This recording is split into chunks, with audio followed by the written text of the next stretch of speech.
उल्हासनगरच्या शासकीय मध्यवर्ती रुग्णालयात बुधवारी मध्यरात्री मोठा गोंधळ उडालाय। उपचारादरम्यान भगवान निंभोरे या रुग्णाचा मृत्यू झाल्यानंतर संतप्त नातेवाईकांनी रुग्णालयात तोडफोड करत सरकारी मालमत्तेचे मोठे नुकसान केलंय। या घटनेनंतर डॉक्टर, नर्स आणि आरोग्य कर्मचाऱ्यांनी गुरुवारी सकाळी कामबंद आंदोलन पुकारत सुरक्षेची मागणी केली। मिळालेल्या माहितीनुसार भगवान निंभोरे यांना बुधवारी रात्री गंभीर अवस्थेत मध्यवर्ती रुग्णालयात दाखल करण्यात आलं होतं। डॉक्टरांनी तातडीने त्यांच्यावर उपचार सुरू केले, मात्र रात्री 1:30च्या सुमारास उपचारादरम्यान त्याचा मृत्यू झाला।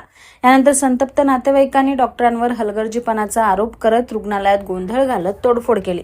या तोडफोडीत रुग्णालयातील ईसीजी मशीन, मॉनिटर, खुर्च्या तसंच खिडक्यांच्या काचा फोडण्यात आल्या। अचानक घडलेल्या या प्रकारामुळे रुग्णालयात परिसरात काही काळ तणावाचे आणि भीतीचे वातावरण निर्माण झाले होते। घटनेची माहिती मिळताच मध्यवर्ती पोलिसांनी घटनास्थळी धाव घेत परिस्थिती नियंत्रणात आणली। या प्रकरणी गुन्हा दाखल करण्यात आला असून सीसीटीव्ही फुटेजच्या आधारे आरोपीचा शोध सुरू आहे। दरम्यान या घटनेनंतर संतप्त डॉक्टर आणि आरोग्य कर्मचाऱ्यांनी कामबंद आंदोलन करत रुग्णालयात कायमस्वरूपी पोलीस संरक्षणाची मागणी केली। वारंवार होणाऱ्या हल्ल्यामुळे रुग्णसेवा देणे कठीण होत आहे, अशी प्रतिक्रिया आरोग्य कर्मचाऱ्यांनी दिली। या संपूर्ण घटनेचा आढावा घेतला आमचे प्रतिनिधी डॉक्टर अभिलाष डावरे यांनी। आपण आलेलो आहोत उल्हासनगरच्या मध्यवर्ती रुग्णालयामध्ये आणि आज आपल्याशी बोलण्यासाठी उल्हासनगर मध्यवर्ती रुग्णालयाचे जिल्हा शल्य चिकित्सक आहेत। थेट आपण त्यांच्याशी जाणून घेऊया। सर, काल रात्रीच्या सुमारास आपल्या रुग्णालयामध्ये काही रुग्णांच्या नातेवाईकांनी गोंधळ घातला व तोडफोड केलेली आहे, काय प्रकरण आहे सर? काल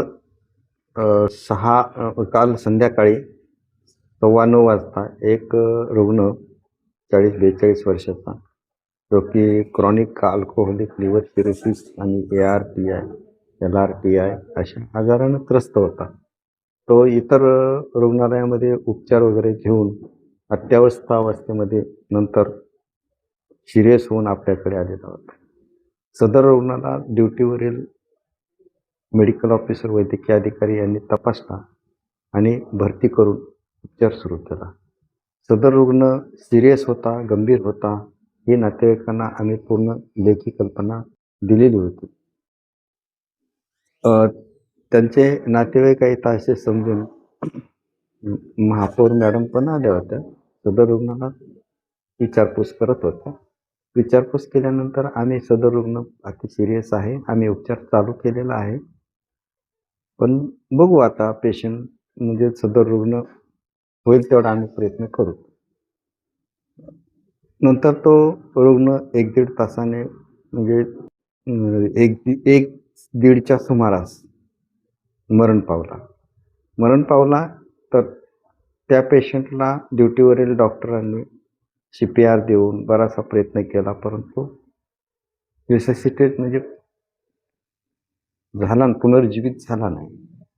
त्यामुळे मग रुग्णांच्या नातेवाईकांनी चिडून त्यांच्या अनेक नातेवाईकांना बोलवून धुडगूस चालू केला आणि ह्या धुडगूसमध्ये त्यांनी रागाच्या भरामध्ये केबिनच्या काचा फोडल्या, मॉनिटर तोडलं, ECG मशीन तोडली आणि त्याचबरोबर म्हणजे इतर दालनांचे काचा पण तोडून टाकलेले आहेत। यावर डॉक्टर जे ड्युटीवर होते त्यांनी FIR दाखल केलेला आहे। सदर जे 2-3 जण होते जास्त तोडफोड करणारे, त्यांच्यावर गुन्हेही दाखल झालेले आहेत आणि सर्व कर्मचाऱ्यांनी आज सकाळी एक अर्ध्या तासाचं एक लाक्षणिक संप म्हणून किंवा निषेध म्हणून नोंदवून PI माननीय पोलीस निरीक्षक यांच्याकडे एक तक्रार आम्ही सादर केलेली आहे।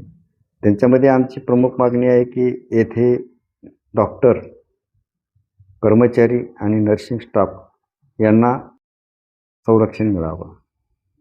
येथे जे ड्युटीवर असणारे पोलीस आहेत ते सशस्त्र असावेत, जेणेकरून आमचं संरक्षण आहे असं डॉक्टर आणि स्टाफ मंडळी यांना वाटेल आणि संरक्षण जर असेल तरच चांगल्या प्रकारे शांतपणे रुग्णांना उपचार दिला जाऊ शकतो। जसं की बघायला गेलं सर, प्रत्येक शासकीय रुग्णालयामध्ये डॉक्टरांवरती हल्ला होतो, अशाच घटना वारंवार ह्या ठिकाणी घडत असतात, तर ह्याला कुठेतरी आळा बसला पाहिजे, यासाठी काय प्रयत्न असेल सर?